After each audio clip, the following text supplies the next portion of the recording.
Welcome to the BTA Podcast. BTA, the voice of business travel.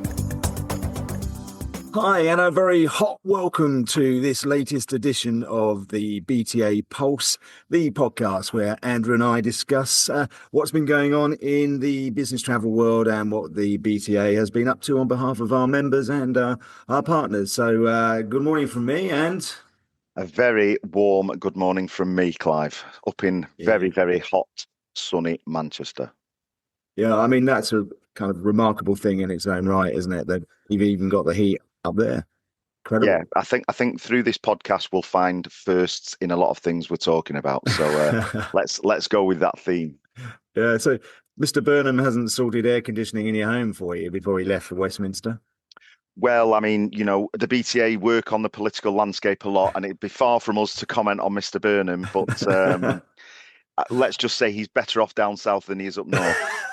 Oh, and that is, other political parties are available, of course. That's it. So no, listen, it has been warm. Everybody is sitting sweltering over the last few days, but of course we've also all been up at Excel for the Business Travel Show, which we you've been up, Clive. You've been up, Clive. We've been down. You've been down. So remember the geographical location of people coming to the show is not always travelling up to the show. Well, actually, I even get it geographically incorrect for me because I went across. Okay, there you go. You went across to the show. Across to the show. It was about level. Yeah, but it was a fun 2 days, as these things always are.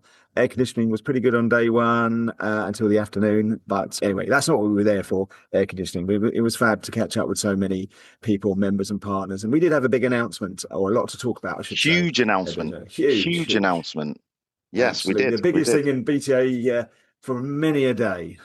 The biggest thing in our 59-year history, I think, Clive. Good plug for the 60 coming next year. Yeah. But yes, now generally the launch of the BTA Accreditation, for those that are listening that haven't heard about it, and if you haven't, I implore you to go and have a look at our website, what it's about. We launched it for our members, the first kind of real tangible badge, if you like, for our members to show the levels of professionalism and other areas of really importance, such as finances, insurance, data protection, and staff training, and getting that badge to prove they reach our level. And I think it went down pretty well. It went down great. I mean, I think the coverage that we've had from it, Clive, has been fantastic. I think we've had all our members really sort of pushing the detail through their businesses to try and get their accreditation up and running. We've had non-members come and speak to us about the accreditation, but I think more importantly, we've had buyers and suppliers talking to us about it and telling us that they think it's a good thing that we're doing, and also asking us if we can have one suppliers. So watch this space on that one. I think there's a few announcements that we've got, a few firsts coming out in the next few weeks. So keep an eye on our social posts and our press releases as we continue to try and change and drive the industry forward. Yeah, I agree. It's been a while in the coming, but we got there. And as you rightly say, we already have 8 members accredited who got straight into it. We obviously tested it before the launch with a couple to make sure it all worked. But we, within the first hours of it going out to our members, we were having people coming back asking about it. And I've got back to my desk this morning and I've got quite a few queries from members who haven't yet applied, that are applying, but just want some more detail. But you're right. That is fantastic. But what I didn't double down on it. What was really good to see was both buyers and suppliers saying, great idea, and can we expand it a little bit further beyond the members? So yeah, that will be part of the work moving forward, as you said. But yeah, that made it for a good show, I think. Absolutely. And sometimes we've always kind of questioned around what we're doing there, apart from being the Business Travel Association that should be at the Business Travel Show. But we're really there to support our members and partners, engage in conversation, keep an ear to the ground on what the vibe of the show is and what the key topics are, so we can take them back into our association. But to go in with this year with a really core message around the importance of this and why we're doing it, I think really proved valuable for not just us being there, but for everybody that came across and had a conversation about it. So yeah, it's a good start to the summer period, I think. It is. It's a real step forward in raising the profile of travel management in the whole ecosystem as well. And yeah, more to come, as we say. So there was that. The kind of vibe around the show was good. I mean, still the concerns of what's going on geopolitically, I think, for everyone. But yeah, there was a pretty positive mood, I should say. I felt around it, albeit that I think the heat clearly did play a part in attendance and everything else. Yeah, I think it did. I think it did. I mean, even the most famous pub next door to the show was short of numbers due to the heat, not having full air conditioning inside, and certainly you couldn't stand outside in the Yeah. sunshine. So that detracted from their usual numbers. So I think they also would have been disappointed. But it's always great to see everyone. I think it's that, as you rightly put in your pre-show social media post, it's the annual pilgrimage where everybody gets together. You catch up with people you've known in the industry, and also catch up with people that are new to the industry. I think that's one of the most important things, is seeing new faces at the show, seeing new people in new roles, seeing people that have moved roles into Yeah. different areas of our industry, but still thriving and still wanting to be part of what I feel, and I'm sure you feel the same, is a fantastic industry to be involved in.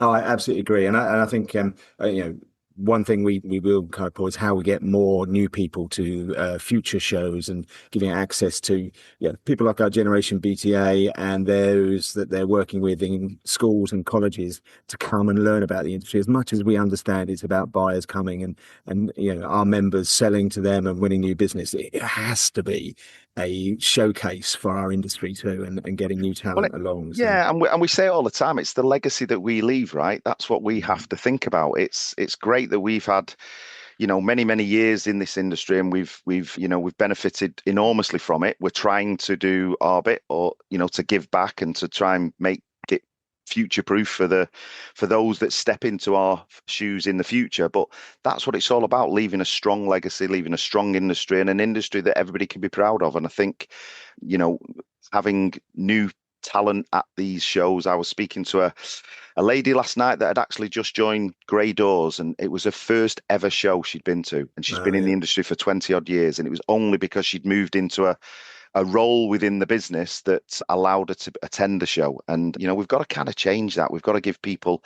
exposure to these things, because there's a lot of talent out there and a lot of people that will bring different insights, thoughts and views on how the show operates, how it works, and the benefits of being there.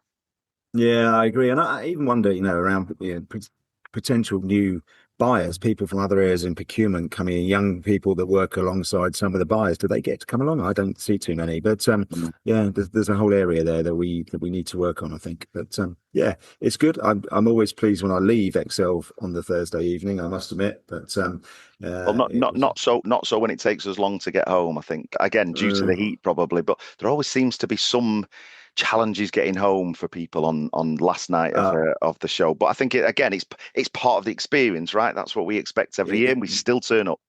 Yeah, there's experience, there's good experience, average experience, and bad experience. And it is the bit that you're right, every year. And I think that kind of says where Excel is, whilst obviously for some people it needs to get to, transport links have improved massively, but there's always a problem, right? And yes, the heat, but there was more than that over the last couple of days. So Yeah. yeah, it Well, is always maybe good. that's a question we go out to our members and partners with. Would they like to see it at Excel or Olympia? I think that was the Yeah. What about historical home. Manchester? How about we actually Oh, move well, it up listen, north to the GMEX? Was it GMEX? What's it called? Manchester Central, it's now called. But yes, for us, Sorry, yeah. oldies, it's definitely always been the Yeah. GMEX at heart. But yeah, there's lots of places it could go. I think London seems to be that kind of central hub where everybody feels as though it's easy access to get to. But yeah, Olympia or Excel, I think that'd be an interesting Mm. conversation for those that Yeah. attend on a regular basis. Who knows? Who knows? We might just do that and see what we get. But yeah, so that's taken up a lot of our time, but it's not all we've been up to. We've had BTA board meeting, which was in person and gratefully hosted by our friends at Qatar Airways. Really good discussion. A couple again new directors' first in-person meeting. Loving the vibe and the energy that was coming out of that meeting. But always, you and I look at each other when they leave, and we pick up the actions, right? The action list. Yeah, Yeah. I quite enjoy it though, and I'm sure you do too, because there's many a time we've kind of walked out with no actions, and it's okay. We'll wait till next time because there's lots of decisions being made, and we're almost in freeze mode until decisions are made. Whereas here, I think what we're starting to see with this new board and the new energy on the board, I think is immediate decisions are being made quicker, and that allows us to really sort of go ahead with our day-to-day business and get things done and that benefit members and partners. So really enjoying that, even if you are walking away with double the amount of actions on a regular basis now. Yeah, but no, that's our job. We love it, right? Just to put it out there. We do like doing it. And the BTA Generation Board, they're a really active bunch we've got here. Not to say the previous lot weren't, but there's a different kind of direction. And I have to say, genuinely, it's not all about sponsorship, but BA or British Airways, to give them the full name, have been fantastic sponsors in this and really working with our Gen BTA board to spread the word on what we were just talking about, getting new people in the industry.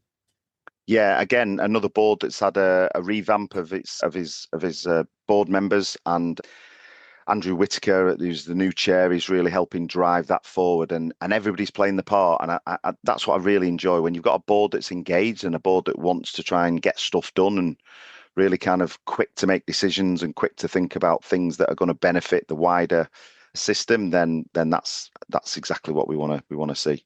Yeah, I just really encourage the other stuff we spoke about in our last podcast was the aviation conference, and just to kind of again speak about that a little bit further. That I've had some great responses to the ADM working group where we want to bring airlines and TMCs together to sit in a room and go, how can we make this better? How can we reduce the number of staff on both sides that are spending hours just dealing with ADMs? And it's brilliant. Got I think 5 or 6 airlines said we'd love to come along and have that chat along with the TMCs, and that's what we're really starting to see bring forward. And if you're not sure what the BTA does, this is what we do. We bring the industry together, go, this is a bit of an issue for both sides, so why don't we sit in a room and find a way through it and create a best practice and try and facilitate change in a bigger scale. So I'm really excited about getting on and doing that. We've also got one around content with airlines and technology companies and TMCs that will be sitting down in the room together discussing how we can finally make that much better and standards we can expect. And I know you've been working a lot more on the hotel side, and there's a bit of an update on some of the areas we're doing or discussions coming up on that. Yeah. I mean, on the hotel side, I think one of the key things we're trying to get engaged with other associations and other parties is the RFP. We're banging RFP season. The dreaded RFP is there now, and a lot of people kind of a bit agitated with the way that's evolving. It's becoming more of a 60-page book rather than an RFP to get to tackle the biggest questions that you really need to understand when choosing who to go with. So that's a key thing that's coming out of the accommodation space. And again, finance around people and talent conference that we attended. Again, that was really looking at how we retain and develop talent and the changes that are happening in the apprenticeship schemes that the government are bringing. But with a pending change in government, let's see what that also brings for the future. Yeah, absolutely. I mean, that's a little bit just watch and see. But the other kind of point I wanted just to have a quick chat for our listeners on was around hotel safety and security as a bit of a project that we're picking up now. And I know you kind of been working on that. Yeah, I think unfortunately it came from the incident that's hit the press. A lot of our members have been asking us to connect in with the Travelodge team, which we have done. We've met with their senior team now, myself, and you did that this week, and we'll be sharing information around that. But Travelodge are really keen to help drive change, to help get involved in conversations on a wider scheme, and again that'll lead to how we look at hotel safety and security, because as we've said and as we said in our call, safety and security are 2 different things, and we have to be very mindful of that. So yeah, we'll be coming out with more information. I think it's important that our members are updated on what's going on with that, but this goes for all our hotel partners and venue partners. Is we need to see change in that space, and hopefully, and I know we've spoke to some of them separately as well. Hopefully everybody will get involved in these types of conversations so that we can just make sure that everybody is comfortable, they're understanding, there's transparency between both parties, and people feel happy and safe and secure traveling to those hoteliers and to those venue locations. Yeah, and it's really important to stress that this is an industry problem, not a hotel Absolutely. chain problem. Absolutely. And that's where we would come from, and we stand stoically behind that we need to make the whole industry work together to improve that, and maybe explain some of the rationale around how hotels work, and then that helps us understand how to move forward. So it is a really key issue, and I'm looking forward to having some really good progress on that, but having a much wider basis of members and partners to talk about it on. Very much an industry issue. And while we're on the subject of hotels, another topic that our members had raised is commission at our IBIS chain, which is lagging quite behind standard industry commissions. So we had a good meeting and a catch up with the senior team at Accor whilst we were down in London at the show, and we'll be revealing the outcome of that in the next week or so to our members. So keep an eye out for that coming out and hitting your emails. Yeah, that's a big win again. From the BTA. Again, not saying we always have to justify what we're doing, but we picked that up and have engaged on behalf of the industry. And I don't know the outcome of that yet, but one way or another, let's hope that it is a win that we've put together. So good work on that one. I should again. The rail industry, we've got our first advisory council with RDG coming up next week, which we set up with the rail industry to make sure that the BTA is involved right from the beginning in any changes coming down in regulation or rail practice, which is kind of set up out of the back of the refund changes, which without putting a too fine a point on, we weren't engaged with beforehand. And a fair play to the rail industry, they recognised that and said, how do we make it better? And let's put together an advisory committee with 3 or 4 of our members who are rail users, and along with the BTA to help try and change that for the future and make sure we're engaged. So again, another big piece of work that we're undertaking on behalf of our members. Yeah, and did you attend a Future of Rail forum, Clive? I think this week. Were you at? I did, this week? Yes. This week I spent the afternoon at a Future of Rail conference hosted by Trainline, which was really interesting because it was talking very much around obviously the future of rail, the clues in the name, but it was about European rail and global rail all coming in and making it a seamless selling. So I spend probably too much time focused on domestic rail because there's quite a lot to talk about here, but it was interesting to see how we're going to broaden that from a business travel B2B perspective, and also always on every agenda item was AI and what that's going to do for rail. And interestingly, it was a bit of a rail day because we spent Sam, obviously our colleague Sam, and I spent 2 hours with the team at Advanti at their offices in Euston, which was great to hear about what they're up to and their preparation for going back into government ownership, and really enjoyed getting an update from our friends at Advanti West Coast. So that was a real proper rail day. But the Future Rail conference was good. Actually, one other thing we didn't talk about before we came over, what I found fascinating. I went to a Cambridge University meeting at the beginning of Climate Change Week on Monday night, which was about contrails, right, and business travel, which is fascinating.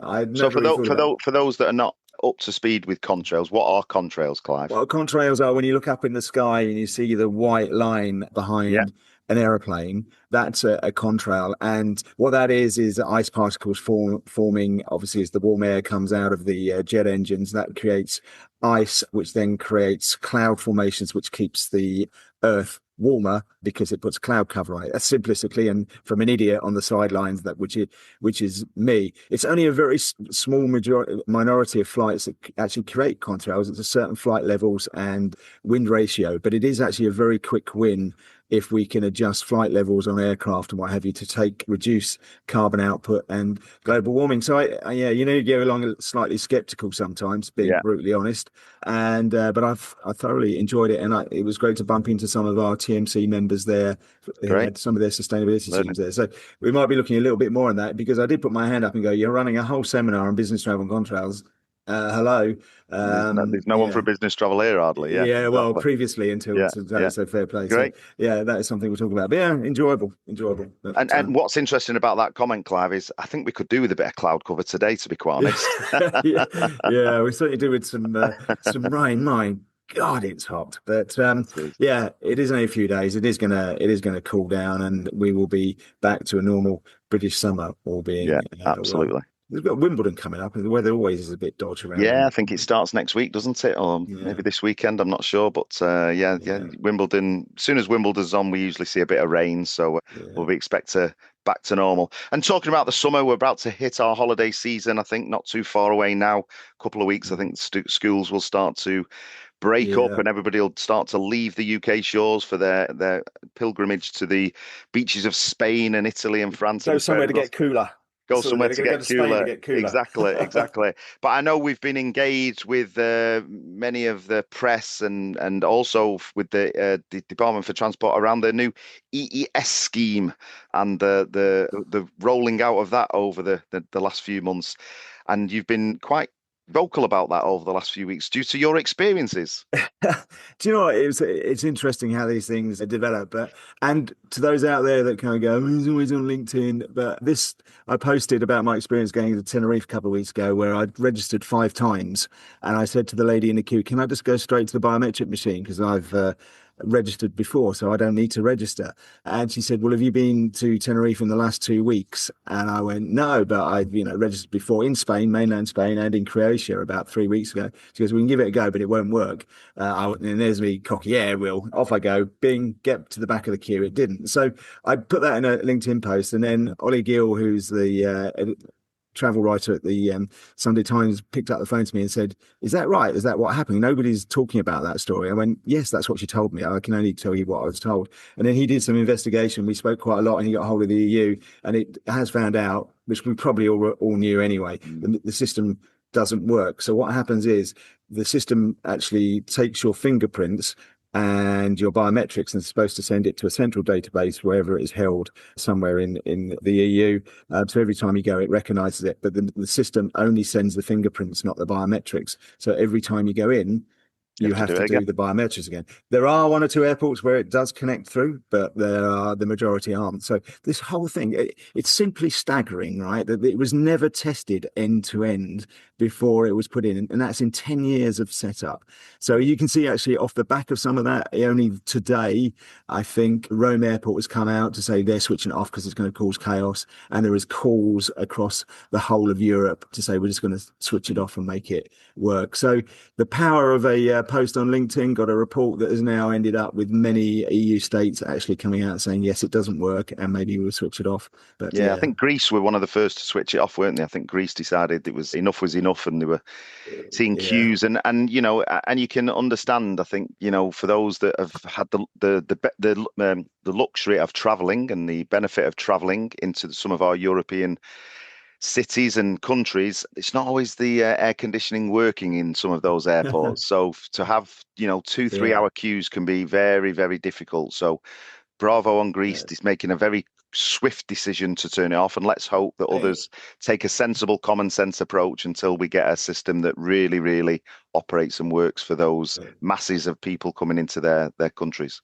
but there is, you're right with all of that. And just one other issue, I was chatting to a industry colleague on the Elizabeth line last night out of Excel, and he had gone to Portugal with his 2 children under 14, who they put at the request of the officials at the airport. The kids went through a separate line, but the parents couldn't. And he said he was really very nervous that his young kids he could see them going through, Mhm. and he was stuck in a They were line unaccompanied. unaccompanied. Yeah, he said fortunately there was glass. He just told them to stay still when they got through, Yeah, so he got through. But that it's stories like that, yeah, it's scary. But anyway, we will see what happens. It is a good system. It just hasn't been tested, and clearly, we understand back, and it's something that Britain has done well. When you come through the border of the UK, whether you're a foreign national or a UK national, the machines pretty much work yeah, every time. So they they had do. They do. glitches, but they're good. So something we did well, which is nice. So there we are. Excellent. I think I think that's a good wrap up. yeah, I just want to touch on, we've got a sustainability conference talking about contrails. Well, I'm not talking about contrails addict because I've only just found out about it, but a sustainability conference coming up in a couple of weeks' time, 14 July. That's really good agenda pulled together on that, hearing from some buyers. We've got BA coming to give us an update on SAF, I believe, and lots of other good subjects to get involved in. So that's our last one before the summer recess. It is. It is. And then yeah, we will allow people to take a bit of time out. I'm not sure the industry shuts down. I think we go back to the conversations we had many weeks ago around Yeah. the percentage of business travel that still occurs over the summer. I think there is a misconception that business travel shuts down for the summer, but we can tell you on speaking to our members, seeing the data, that is definitely not the case. No, well, I mean, some of our members that kind of work in the sporting division are obviously going to be getting English fans going in and out until the final, and those that are looking after the Scottish fans will be getting them home fairly soon. But Ooh, we've yeah, just lost but our Scottish contingent, Clive, listeners. yeah, exactly. I'm sorry about that, guys, but it doesn't look promising for you Yeah. right To be now. fair, But Clive, 1 goal in 3 games, you don't deserve to go through. I'm yeah, sorry. exactly. No, I agree. But I'm enjoying that, and I'm looking forward to the rest of the time. I wasn't sure, didn't have the build up like previous World Cups for me, but in terms of my own kind of excitement. But I'm really liking it now. I'm glad we're getting down to 32 teams now as well, so it's a bit more entertaining. But Yes, yeah, exactly the that. football season will be back soon, but we will take a break. Thanks for listening. Previous episodes of this podcast are available on our website and other places where you get a podcast from, and we will be back with another podcast in a couple of weeks' time. So it just leaves me to say, try and stay cool over the weekend, and yeah, have a good one. And it's goodbye from me. And it's a goodbye from me.